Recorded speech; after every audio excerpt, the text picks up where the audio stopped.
Wait, Roxy, I'm having a party at my house. It's gonna be like off the hook or whatever. You should come over. I got a DJ, rented a bouncy house, made a gallon of dip. It's gonna be sick. Oh, I don't know, Hal. I don't really feel like being around a bunch of people. No, that's the best part. It'll just be like you and me. Hello, and welcome back to the Women's Fellowship 40-Day Bible Study.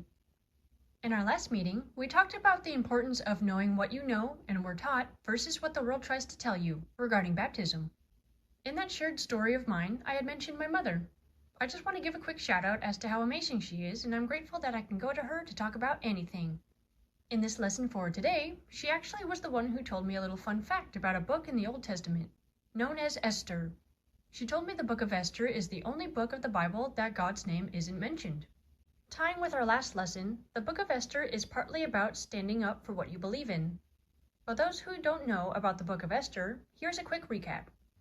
The book before Esther is Nehemiah, who was going through a lot of purging regarding his land and various evils, until he had left us on chapter 13 with everything stable again.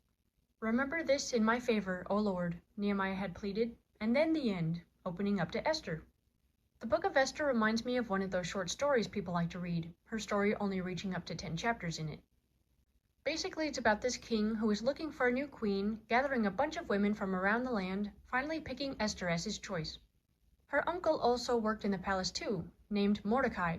They were both Jewish, but kept their nationality a secret. Because the uncle wouldn't bow to the narcissistic advisor to the king, named Haman, Haman grew angry and wanted to kill Mordecai. Learning Mordecai was a Jew, Haman extended his hate to all Jews and wanted to kill them all. Mordecai found out about the plot and told Esther, who was a Jew too, to tell the king. If a person was to go to the king without being summoned, however, the person would be killed. Whack, right? It was the law. It took a ton of bravery, but Esther went to the king anyway, risking her life to save not only her uncles, but her peoples as well. The king had favored her so much that he allowed it, hearing her out and learning about the whole plot. In short, Haman the advisor was executed, peace among the Jews was restored, and Esther's bravery was recorded for generations. But God was never mentioned. The book after Esther is Job, who was introduced as a God-fearing man, and his story goes on from there with God's name being resumed. But why was God not mentioned in the book of Esther? Well, it's never directly mentioned. You see, his absence, if you will, emphasizes his guidance you can't see, his subtle, behind-the-scenes work. As we learned a couple lessons back, God is always at work, even when he might seem silent or absent, or even if we can't feel his presence. I think the whole point of the book of Esther is to teach us the depiction of God who is sovereignly always at work, even when his name isn't spoken.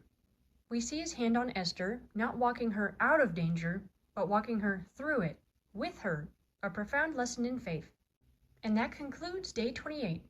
On a silly note, did you know that they talked about beauty routines and makeup in the book of Esther? It's true. Go check it out. See you in the next one.